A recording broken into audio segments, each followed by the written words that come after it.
All right, we're back with Ken and Mike and Cindy Hello. from My Uncle's Escape to Alcatraz, and there's so many things happening, guys. All our listeners, like behind the scenes, and when we're ready to tell you all that stuff's happening, it's all coming together. Everything that we've been working towards, just getting this podcast out, getting this story, getting Ken and Mike's book out to everybody. There's so much good stuff, Alcatraz good stuff happening, and we'll have some announcements hopefully in the next couple weeks.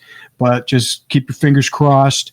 But things are moving, and we're real excited about it. And so just stay tuned. And CrimeCon is happening this week. We've been threatening to go there for a while, but we're hoping that we have a friend, Cheryl Mack McCollum, who's the one who introduced us to Ken and Mike, and she's going to be down there, and so hopefully we'll be down there next year with you guys. So yeah, and which is cool now is that now they're airing it live. So I guess Fox has picked it up. So next year it'll probably be again. So big things happening for Alcatraz and the podcast and everything. So, but today we're going to talk about a lot of the letters that the brothers wrote to the family members, to each other, Alfred writing it to, John and Clarence, and a bunch of letters, stuff that, some of them, most of them are in the book, but we haven't really kind of gone over them. We just talked about them communicating. We're going to kind of dissect them and share the contents of these letters and talk about it, because I thought it was really interesting, because I've only read a few of them, because we get so focused on the escape and how they made it to Brazil and all like that. But it also kind of defines who their characters were too, as far as how they really tried to stay connected to their family, even behind bars. And, even if it was mundane stuff that they were talking about, they always tried to stay connected. And to me, that tells, and when we're reading the book, it tells you what kind of people they were, and, having met your mom, Ken, in person, and, now I've known you for over a year now. I mean, it's just like start getting to get the idea of what the Anglin family was really all about. So hopefully this kind of illustrates for our listeners and viewers to find out. So who wants to start first with their letters? I could start. One of the things that really kind of captivated my attention on these letters, and we have quite a few letters, mainly though just from where John and Clarence or Alfred wrote to their mom.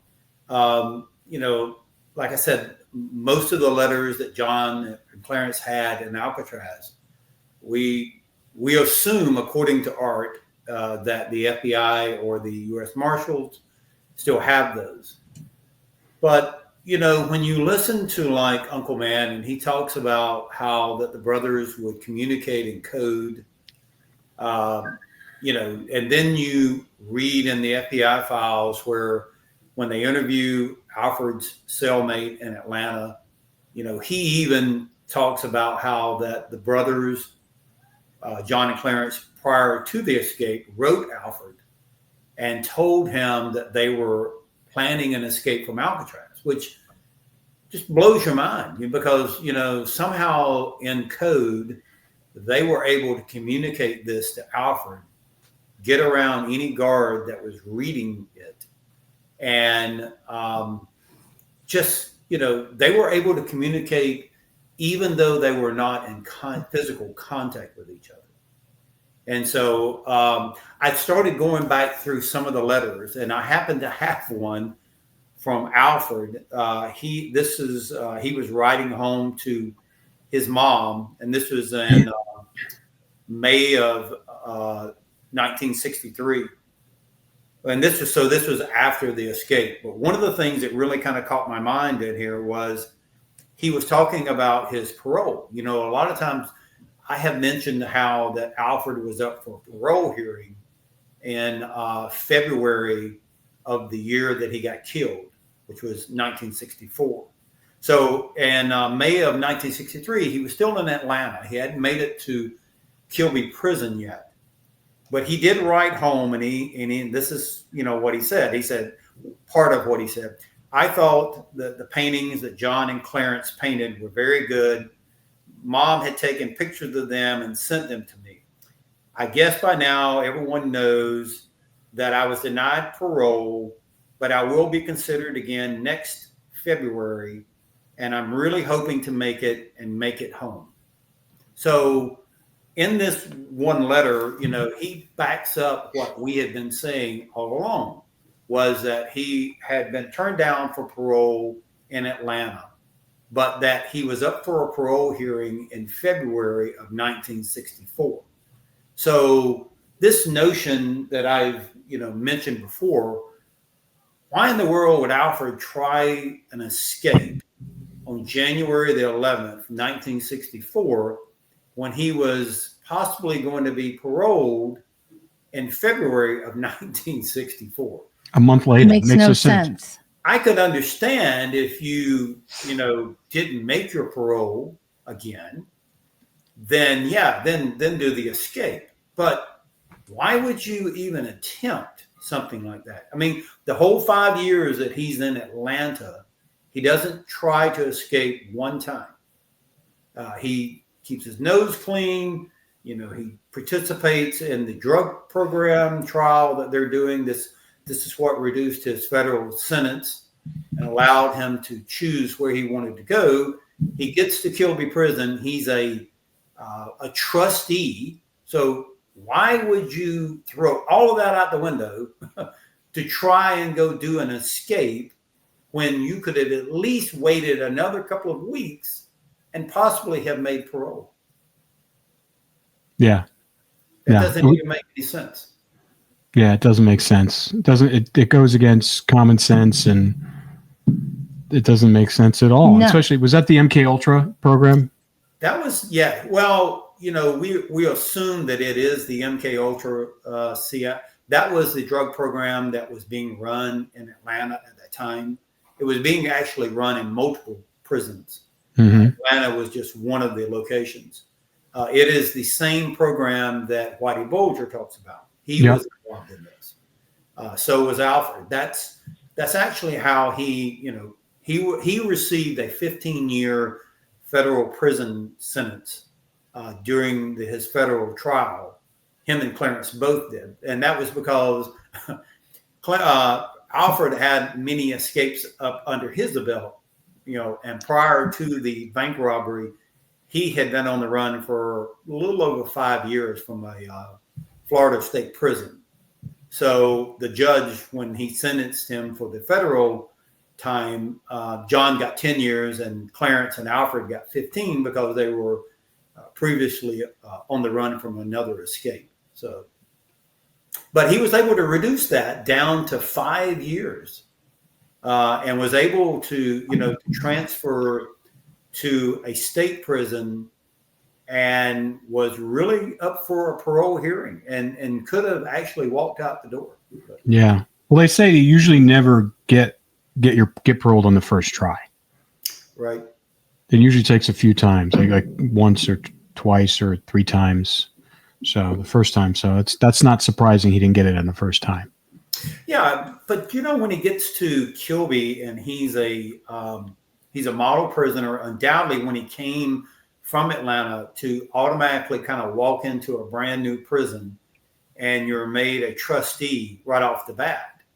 That probably carried some weight from the warden because in that letter also too, he talked about that the warden in Atlanta was helping him with his case. And I think he was helping him write the letters and do research. And so I can probably see this warden writing a very good letter to the warden at Kilby. And it's probably what got him into the trustee status. And what year is this? And what year is this, Ken? So he gets to Kilby in October of 1963. Okay. So, So it's after the escape. It's after the escape. This is well after the escape. So that's really interesting that you say that. And if you have the warden was helping him, yes, knowing that his brothers have escaped from the unescapable Alcatraz, and that he's still getting some assistance. Is that suspicious at all? You think? To me, I kind of think it is, because when you think about he became friends with a warden out at Atlanta. This is the same warden that ships Whitey Bulger to Alcatraz just a couple of years before that, because he refused to cooperate with the warden.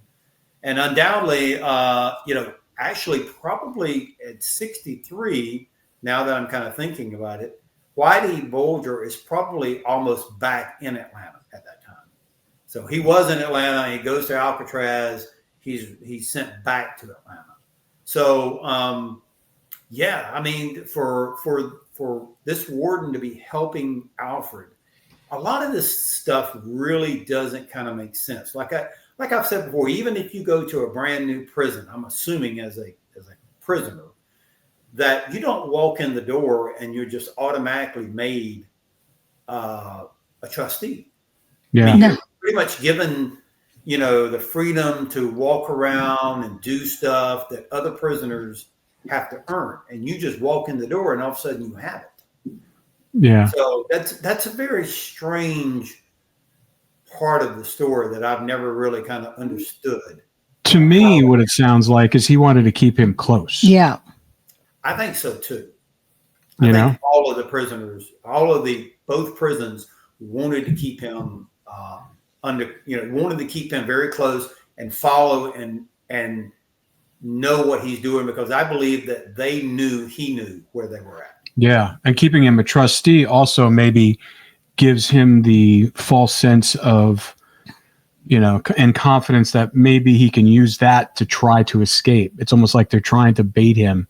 All right, here's all these privileges. Here's a trustee, because sometimes some of those trustees can be working outside the prison. Sometimes, right. Like we live near LA County Jail. There's people don't know this, and it's a beautiful area, but like just over the hill, probably about 6-7 miles, there's a supermax LA County Jail that has like 6,000 of the craziest inmates in LA County all there, but they also have lower security facilities there, and they have a lot of trustees, and you see them working out there, and every once in a while they'll jump and they'll walk. They'll walk because they can get right onto the freeway, and they can hitchhike and get in. If they get into a truck, forget it. They're gone in a half hour. Well, with some of the events that I know that occurred at Kilby, like right after he's there, he's only there maybe, I don't know, a week or so, because Uncle Man comes to visit him in the very first part of November. And you remember Steve Anglin, the oldest son of Uncle Man, he even talks about them going to visit Alfred, and how they, it wasn't like they were visiting through a screen or a plastic, mirror or glass. I mean, they were physically in contact with each other, and they got up and went to the restroom together. I mean, it just shows you. Lost Ken. We lost Ken. What happened? Okay. So we had a little bit of a technical snafu over in Florida. We thought it was a hurricane. We thought it was a storm. I think maybe somebody just walked around and unplugged his server or whatever it was. But we're back, and not sure where we left off, but we were talking about Alfred, and we were talking about the possibility that why the warden was being so nice to him in Atlanta and keeping him close and helping him with his case. And then he went to Kilby, and then all of a sudden he walks in the door and he becomes a trustee, which is not always the case in a new prison. And it was like he went from a federal to a state, correct? Yeah, and according to one of the letters that Clarence wrote his mom, this was after, I'm assuming, before the escape, but it was before Alfred was even transferred. Alfred had already gotten the word that he was going to be allowed to transfer to another prison. And Clarence was very hopeful that he would go to some state prison in Florida. And he, for whatever reason, he chose to go to Alabama. And, like I said, he walks in the door. He's made a trustee. we know this from Uncle Man and Steve. They excused themselves when they were there meeting with Alfred in the early November of 1963. They go to the bathroom. We've told the story how Alfred then tells his brother that he had contact with John and Clarence, Mm-hmm. where they were at, and that he planned to go join them. And then, of course, my mom, my dad, me and my sister, we show up in December around Christmas of 63. Alfred is still he's walking around. He's like out in this courtyard. He's not like a prisoner that would be locked down. And, he tells my mom and dad the same thing. He had contact, that he's got a parole hearing coming up, and that if he makes it, he's going to go join his brothers. So, all of this just kind of doesn't make sense, that just a few weeks later, he decides, you know what, I'm going to do an escape, and he gets killed, and that pretty much ends his life. Yep. Doesn't make sense. Does not make any sense to me. Well, it doesn't make sense because that's not what really happened, as we've discovered. I don't know if we'll ever really truly get the answer for that. It's been such a long time, and it's just a crazy thing. And I know I've told people this before. I contacted the state of Alabama several times, trying to get information about Alfred and John and Clarence, and there is no record whatsoever in their database or in their files that they've been able to look that there was ever a warrant or what they call a hold for them for prison. John and Clarence, if they were to appear today and were be freed on federal charges, there are no state charges out there pending on them. Yeah. The state of Alabama either deleted it or I can't explain it. Records have a way of disappearing or getting destroyed. Honestly, I've been working on a case that was in Los Angeles, and from 2002. I can't believe the letter I got back from the Superior Court telling me that all the archives from before 2012 are gone for this case. On a murder case. And it was like appealed, and it was like an appeal, like lots of appeals on this case. And it's just very bizarre. The lawyer told me, yeah, they do have a record destroying system, but they're supposed to make a digital copy of it. Right. Especially with a case like Alfred, and he was connected to two of the most wanted men in the world. Like, I can't imagine that they don't have the documents. Well, and I go back to also, if his death had nothing to do with the escape from Alcatraz or related in any way, why is it in the FBI files? Well, sure. Why did they detail his death? You can read every single piece of what happened the night that he got killed. And if it has nothing to do with the Alcatraz escape and his knowing where his brothers were at, and that's the reason why they go back and talk to his cellmate. Mm-hmm. Why is it in the FBI files for escape from Alcatraz? Yeah. Well, it's clear that they didn't want anyone to know where the brothers were. That was a big secret, and they wanted to keep it a secret. And if another person went down there, then maybe someone else knew. And then before you know it, more people know. There's always this thing about anything more than two people, there's going to be 10 people.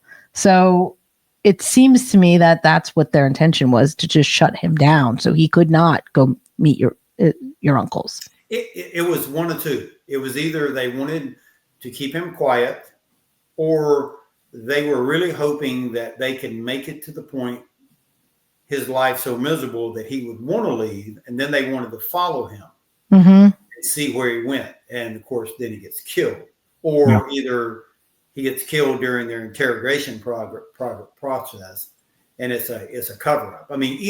Either way, it's just so hard to believe that he would take that chance. I can't imagine you would go to any prison today and ask any prisoner that was up for a parole hearing in a couple of weeks, would you take the chance, if you had the opportunity, to escape. No, absolutely not. And to be honest, like we worked with a lot of prisoners who were coming up for parole, and they were very cautious about the things they talked about on the phone. They were very cautious on who they spoke to. They were very cautious about all their actions in the days leading up to their parole hearing, because they knew like any little thing could trigger them to be denied. So I don't believe that he would have tried to escape that short of a period before his parole hearing. It makes absolutely no sense. And I think it goes back to the fact that he knew where your uncles were. Plus, the way they say he tried to escape. It just seemed, with everything that his brothers had done in their escape, it just seemed completely haphazard and desperate. Yes. It's just like, oh, I'm going to escape out of here. What were you going to say, Mike? Now, months and months ago, we had on the show, I think it was a recording, if I remember correctly, the guy that he escaped with. He's still alive, as last we heard. And he insists that they tried to escape together, that Alfred got electrocuted going out the window, but that he was still alive. He hadn't died. And that when it was discovered, because it according to the FBI report, when you touch the wire, it triggered there's a box or a panel that it triggered, and the guards went upstairs to where they were trying to escape and found him.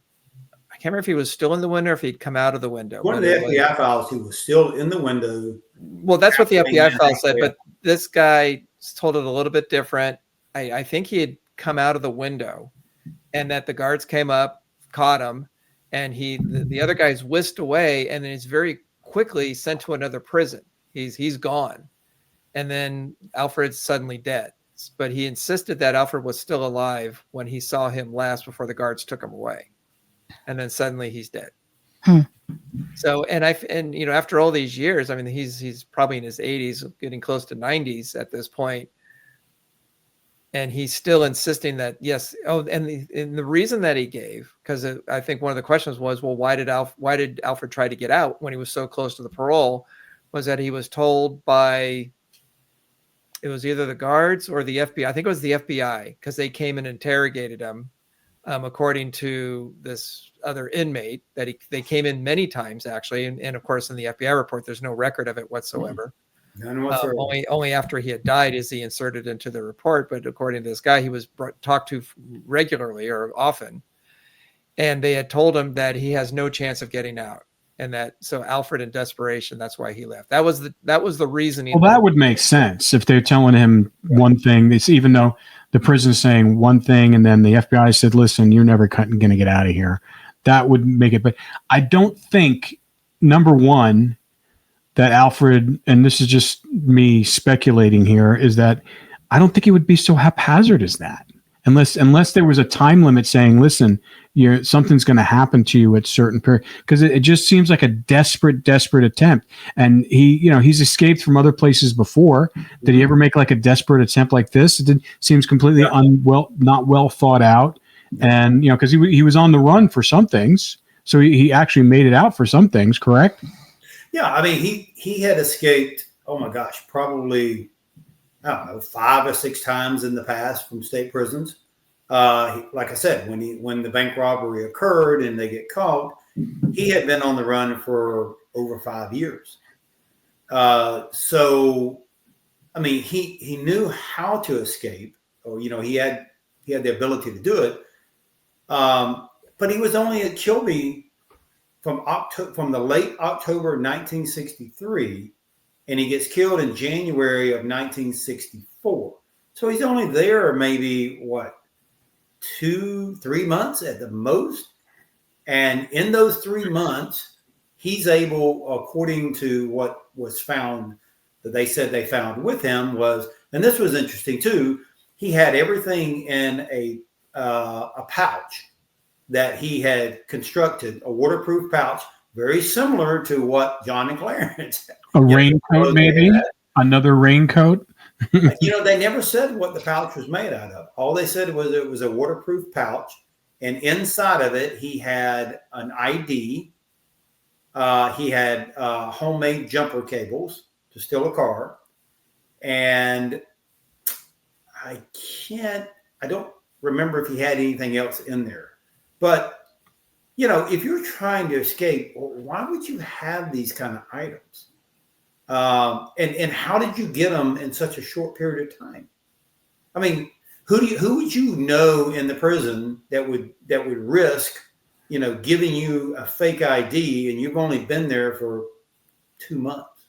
Well, I mean, it's so shocking. I mean, I've done a lot of prison documentaries, and like the first time I walked into one, I was shocked. I'm like, you know, you're walking through the cell area, and I'm like, I'm smelling weed, I'm smelling all this other stuff, and like, going, where is it? And like, you know, I'm with the guards and the correctional officers, and they go, yeah, they can pretty much get what they want in here. But, you know, I mean, I can understand today because they have such lax cell phones and access of. But, you know, we're talking 1963, and we're talking in the deep South in Alabama. No, you know, where they would, the guards would take prisoners and strap them into the electric chair and play around with them just to make them talk. Yeah. So, I mean, you know, there were no cell phones back then. There were no, you know, my mom said when she brought Alfred Christmas dinner, they went through it, you know, looking for contraband that might be coming into the prison. So, I mean, I know that they probably had the ability to do things like that. Yeah, it's all motivation and money. I mean, these correctional guards back then didn't get paid a lot. They don't get paid a lot now. No. So it's like, you know, that's usually the gateway. But I think back then it would have been harder than it is now. Yeah, I mean, it would definitely have been a little hard. And what was so, you know, also too was, according to, and we have the letter. My grandmother got a letter from him the week after we went to visit him, and it's written on a colored piece of paper, you know, a yellow piece of paper. Which, and this is even recorded in the FBI files that the mother, they said, you know, Rachel was concerned because of this colored piece of paper, which indicated that Alfred was in trouble. You know, which is an interesting thing. All of the letters that I got from Whitey Bulger, the 17, only had one that was in a colored piece of paper. All the other ones are white. But and what order was it? With the one that was colored, was it randomly amongst them, or was it like the last letter? Or actually, it was like the second letter. Okay. And their letter was in, and I know that he always stayed in and out of trouble. You know, they were always accusing him of doing something.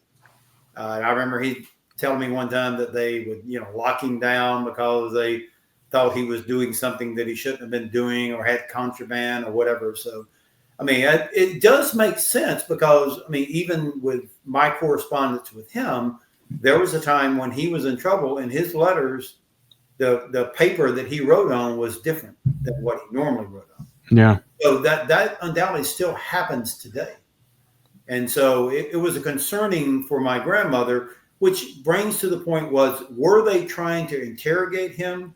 Were they trying to threaten him? Were they trying to make it to the point where they wanted him to leave, you know, because they wanted to follow him. They wanted to make it to the point that he felt like he had no choice than to leave. Yeah, no, I get that. So, you know, and I can get that, that he would probably say, if I don't leave now, I'm going to be dead, you know.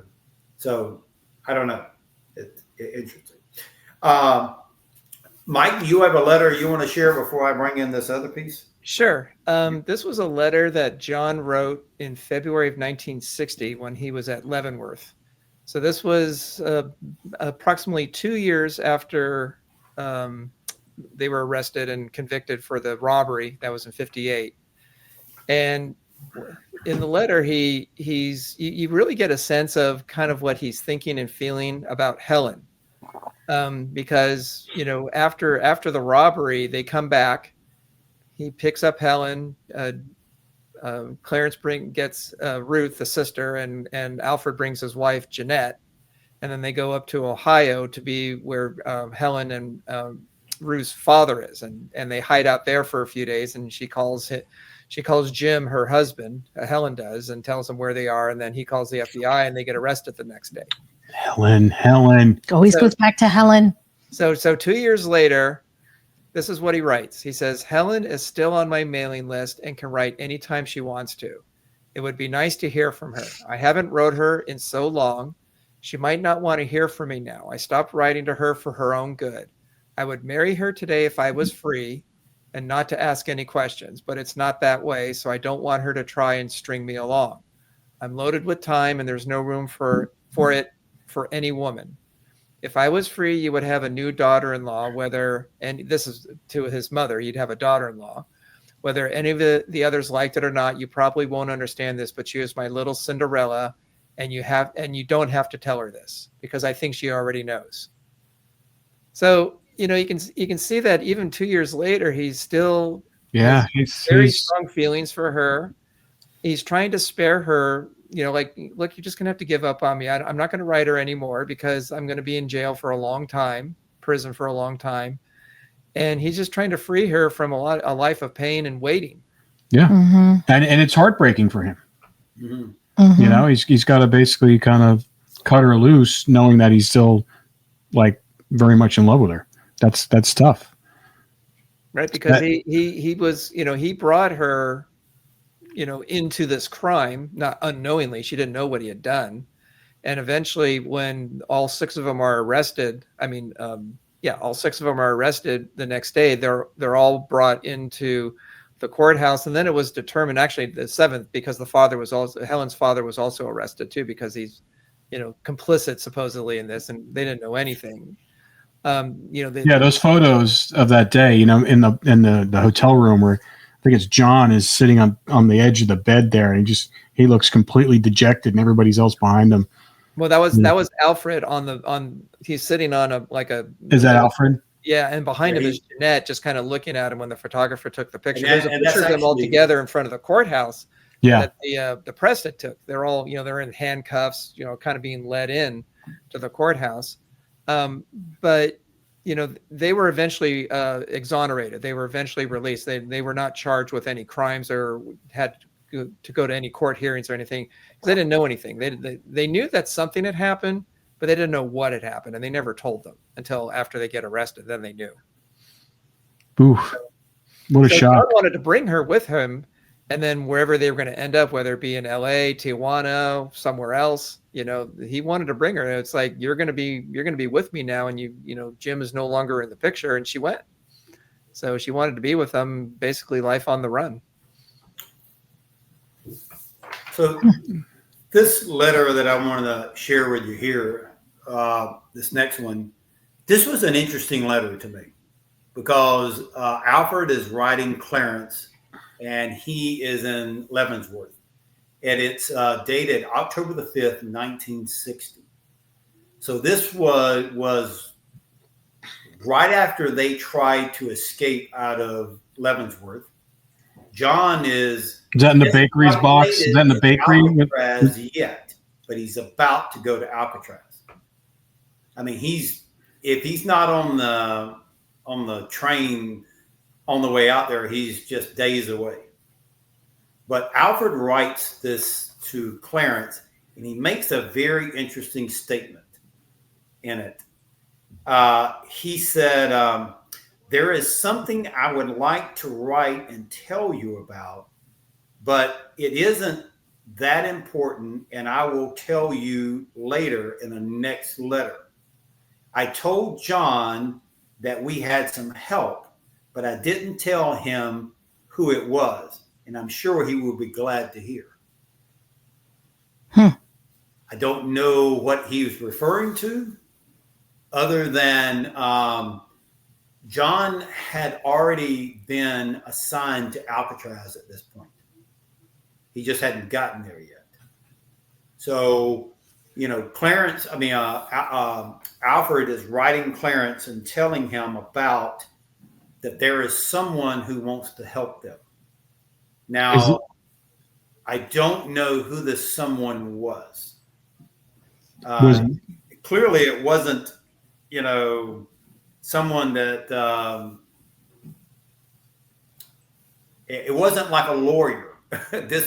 He never said he never said the person's name. All he said was, I'm going to tell you in another letter. And so he's kind of prepping Clarence for something. I mean, he could have told it then. And I think this might be part of the key code that they use to each other. They would prep someone, they would prep him for the next letter. So it'd be kind of like me writing you and saying, hey, you know, I'm going to tell you about Mickey Cohen, but rather than saying Mickey Cohen's name, I'm going to say, I'm going to tell you about something in the next letter. And maybe in the next letter, I might give you part of the name, and the next letter, the rest of the name. But it's almost kind of like he was letting them know that and I'm not saying it was Mickey Cohen.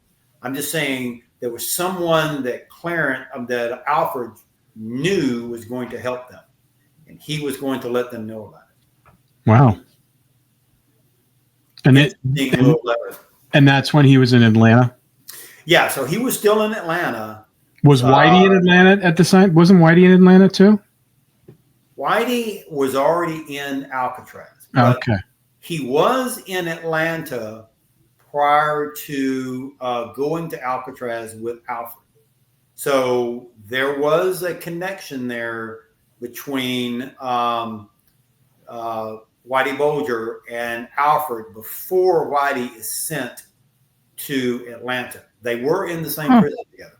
And also Frank Morris was there too. Yes. Oh. And he actually served time with Frank Morris in another prison. So maybe that's the guy. Maybe it's Frank. I don't know. Very, very interesting. It's a very loaded thing to put into a letter that's going to another, from inmate to inmate. You would think that somebody, but you know, because I would be going through, if I was the prison, if they're really looking into these, they really read them in detail. Never know how much intel is going on, you know, and who's going over these letters. Yes. Whether they're just other prisons. Rob, you're going to like this next one. Okay. This one is a letter that Clarence writes to John, and this is January the 6th, 1961. So John is already in Alcatraz. Clarence is still at this time in Leavenworth, but he actually gets to Alcatraz January the 11th. So this is he's 5 days. No. Yeah, he's 5 days away from being in Alcatraz himself. And he writes this letter to John. And what really caught my attention was at the very end of it. He said, and then he's referring to Al. He says Al, he's talking about Alfred. Alfred wrote me that Ruth had an operation and that Helen had a minor one and might have to have a major one before she is well.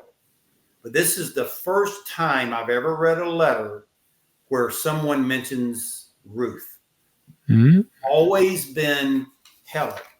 So undoubtedly he's telling Clarence about Ruth, because we knew that Clarence and Ruth were supposedly dating the same time that John and Helen were dating.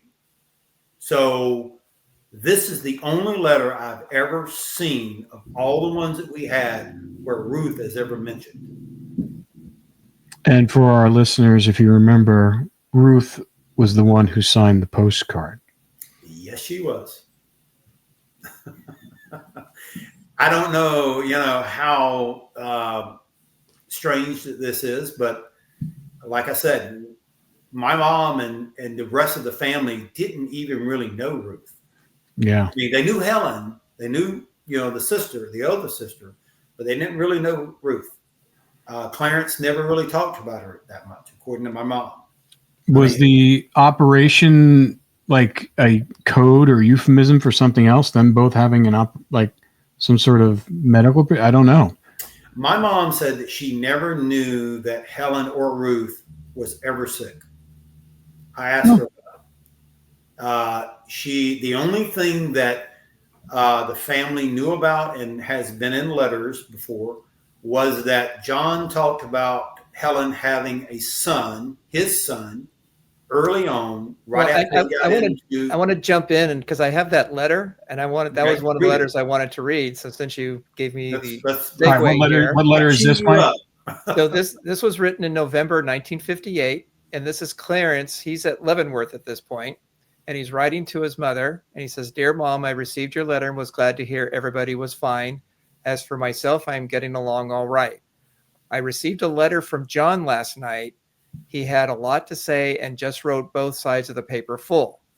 I did not know Helen's Johnny was in the hospital. John wrote me in his letter about it. It's bad. And Helen, I hope he gets well. Oh, and tell Helen, I hope he gets well. Tell him I'm going to bite his thumb if he doesn't get well. One time I was playing with him and he was putting his thumb in my mouth and snatching it back. So once he forgot to take his thumb and I bit it." So John was this was when John was still writing to Helen. John was aware of Johnny, Helen's son. And this is in 1958. And Clarence references being with Johnny before he was arrested in Alabama earlier in 58. Because this was January 58 was the robbery, and this is November, so it's 8 months later, or no, 10 months later. But before the robbery, he makes reference to playing, with his thumb with the baby. So the baby's, could be like a year and a half old at this point, or maybe a little bit older. So he was evidently, the baby was sick. He was hospitalized. He says, I hope he gets well. But it's interesting that Helen names this baby Johnny. His actual name is John. Yeah, right. His name. I mean, they call him Johnny, but his name is John. But she had the baby while she was still married to her previous husband. Yes. Yes. And this was when John and her were having the affair. Exactly. So they were doing the wild thing while she was married. Yes. So theoretically, Johnny could be. I can almost probably guarantee you that if you were to take his DNA, he would come back as an Anglin. Mm. Well, and it's also interesting that Jim, her husband, allowed Helen to name him John. Mm-hmm. You would think, because, Jim knew about John's affections. He was well aware of it. That's the reason that, she was shipped off to be with the father from Ruskin, because they didn't want her to mix with John. And then she gets married to Jim. They come back to Ruskin, and then John, starts seeing Helen again. And it was sort of this big scandal in this little town of him going around with a married woman. So everybody knew what was going on. And yet he still allowed her to name the child John. So either way, even if it is Jim's child, it's still a slap in the face. Yeah, it's not good. It's pretty bold. And John is still alive today. Mm. I have spoken to him. He pretty much is pretty adamant that his father is Jim, but I don't know if he really knows the truth. I actually have a picture of John when he was with Helen right before when she was in a nursing home, and I mean she definitely was very old. Mm-hmm. But I mean he is around, and I would definitely reach out to him if we ever thought we wanted to compare DNA in the future. So. Yeah. Crazy. Yes. That's a crazy story. But it just this is the soap opera within Alcatraz. Yeah. Well, they were real people who did real things. Exactly. Some of them good, some of them not so good. This guy's running around with a married woman. He still loved her, and she was in a loveless marriage with Jim, and he let her, reluctantly he let her go with John because there was sort of a confrontation. After they robbed the bank, he goes to the house and Jim's there, and John's saying, "I'm taking her with me," and he lets it happen. He doesn't prevent him. So why do you think that's the case? Was he just afraid of John? John was a pretty strapping young man. I know, they were both studs. You've seen pictures from behind. I mean, he looks like broad shoulder and very. Well, doesn't John give Jim some money, some little payoff money? He offers Jim $1,000 to keep quiet because Jim had pretty much figured out, that they had robbed the bank, and John offered him cash to stay quiet, and it's he took like the money. Mike said. Helen reaches back out to him, and he realizes where Helen is, and I guess he eventually said, I've had enough of this, and turns him in. And After he took the money. After he took the money, of course. Listen, it was his revenge. Yeah, I'll take your money and I'll turn you in. It was revenge. But even in Alcatraz, John takes a photo of Helen and her sister, and then paints a portrait of them. And during that that process of painting that portrait, he's using that paint to paint the dummy heads. Yep. And then he's also using that same paint to do the back of the wall, for the vent cover. So I mean, he even in the escape process at the very end, undoubtedly Helen was still on his mind. Yeah, and it's a good painting. I mean, it's a good rendering of It's it. an awesome painting. He did an awesome job with it.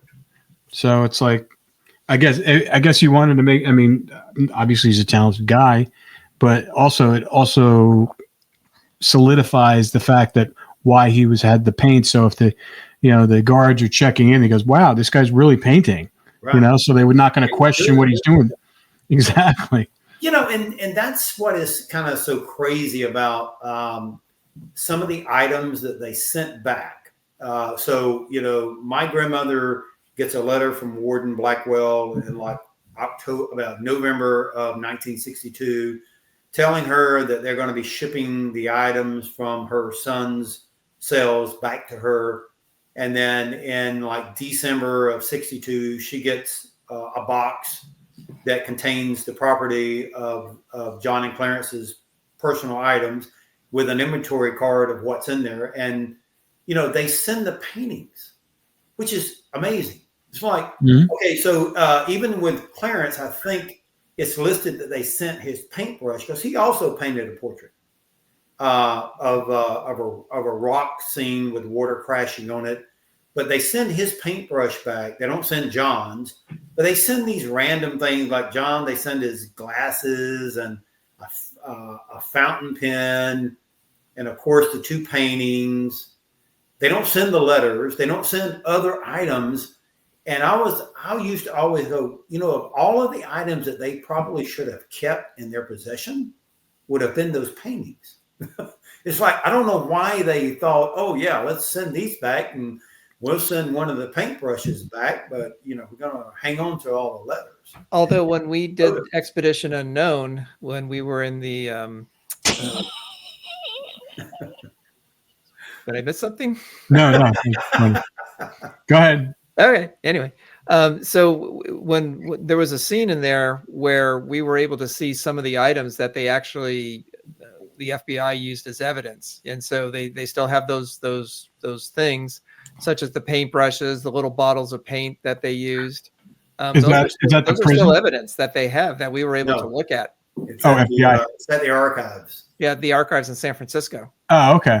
Yeah, so the archives, I don't know if it was the FBI that gave it to them or if it was the marshals, but they gave them to the archives because they said, you'll do a better job of preserving these things than we would. If they they're evidence, why wouldn't they? Why wouldn't you want to keep them? We'll lose them.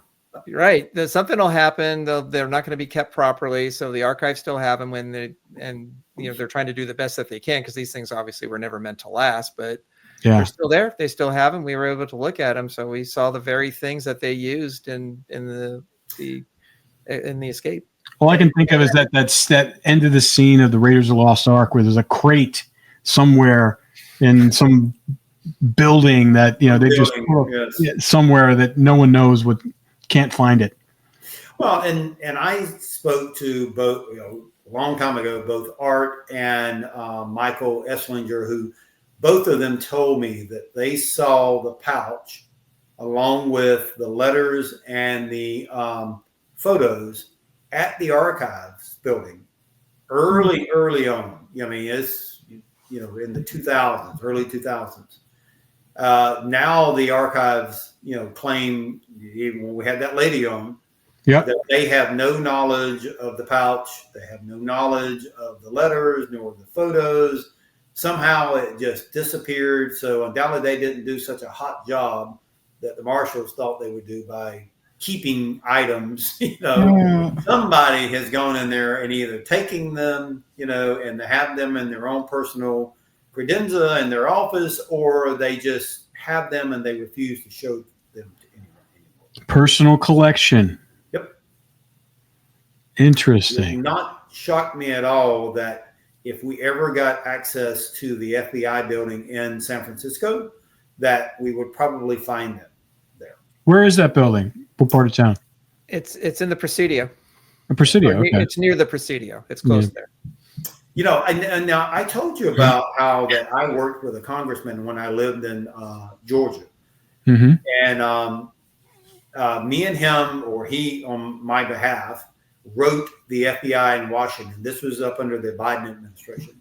And we actually got a response back from them. And they said, you need to contact the field office in San Francisco, gave us the address. I still have the letter.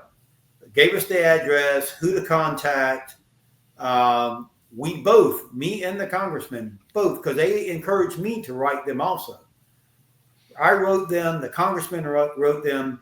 To this day, and it's been almost 4 years, we have yet to hear anything from them.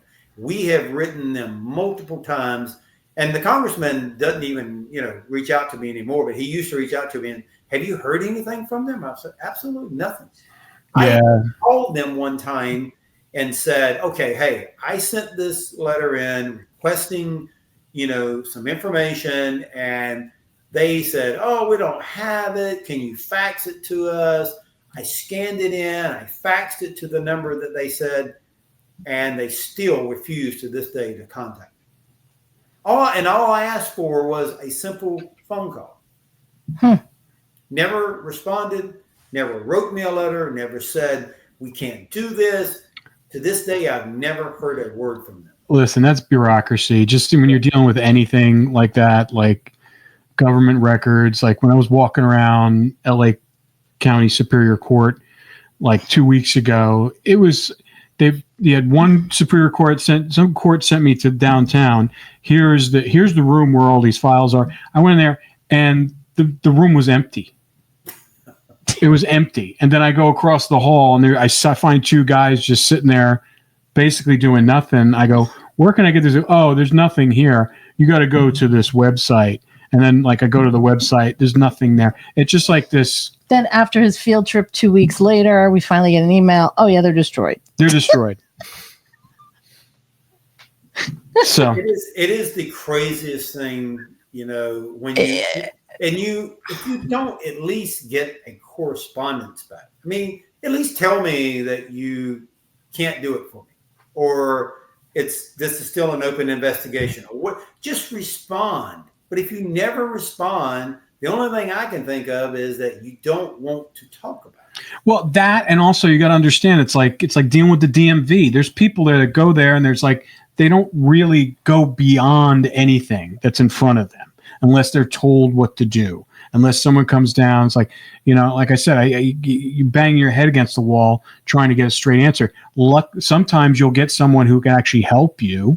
Mm-hmm. And if you plead your case properly, but you're talking to him face to face. But if it's over the phone or if it's an email, it's so easy to ignore. And it's like, why bother going the extra mile here? I just, this is an old case or whatever, or this person doesn't want to do anything, So I'm not surprised. I feel about all of these letters that I've written. I've written hundreds of letters. I know, but you got a response from the White House. I did get one response. You got a response from the White House. It's like that I would write a letter, or I send an email, or I would do something, and I just felt like that at some point in time, some staffer is getting it, and it's like you said, they it's not my job. Yeah, I'll throw it away, and the person that you really want it to get to, it never makes it. No.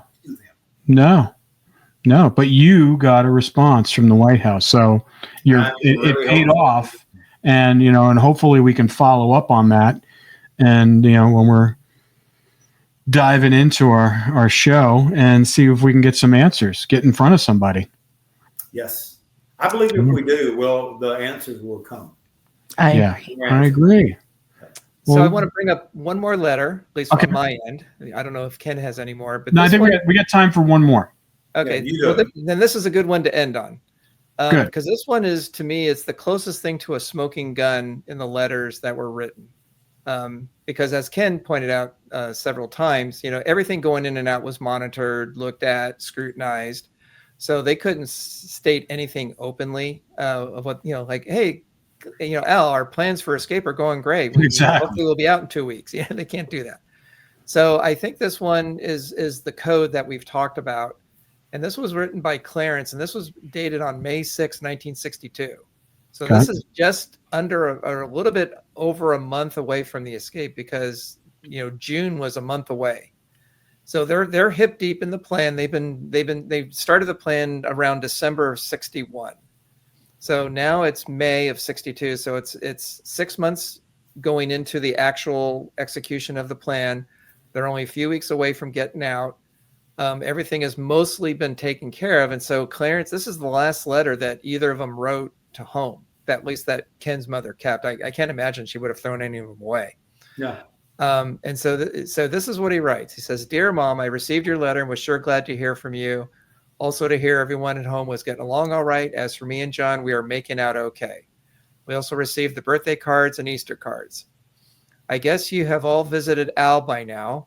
I just got a letter from him the other day, and he mentioned to you that you all were expected to be there on Saturday. I think that he may make parole back down there. So he's hopeful he's going to make parole in May of 62.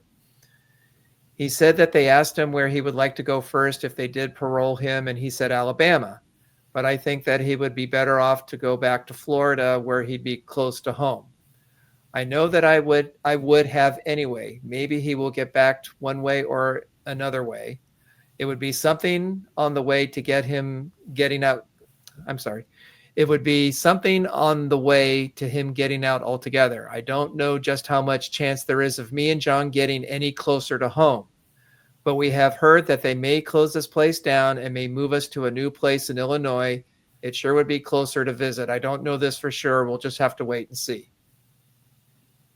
Interesting. Interesting. So there was rumors about it closing down before they got out. Talking about Alcatraz closing down, and that they're going to get out of Alcatraz and go somewhere else. So in my mind, the way I read that is, I think that's the code of saying that they're going to get out of Alcatraz soon, because they're just a few weeks away from breaking out. Mm-hmm. That makes sense. And it's a nice head fake too. Right. Yeah. They were aware of the fact that there was talk amongst the inmates that Alcatraz was going to be closing at some point. Now, it didn't happen for another year. Mhm. Yeah. But there was the inmates knew there was talk of it, and I think they're just using that as a pretext about getting out. That we're gonna close this place down. We're getting out. Busting out. That's crazy. This story's so crazy. The more I think about it, It's just always going down the whole rabbit hole. I'm telling you, this is a made for movie Oh story. yeah, well, like we said, one step at a time. Stay One tuned. step at a time. Stay tuned. Stay tuned. All right, guys. Well, thanks for those letters. It's great. Yes. Good Thank stuff. you. And like I said, I'm working on a couple other, hopefully, people that can speak to about Whitey personally, And for Frank Morris. We and got for some Frank other Morris. people We're trying to reach out getting to. out the word out. So Nice. Yes. All right, guys. Well, we'll talk to you next week. thank Okay. you. All right.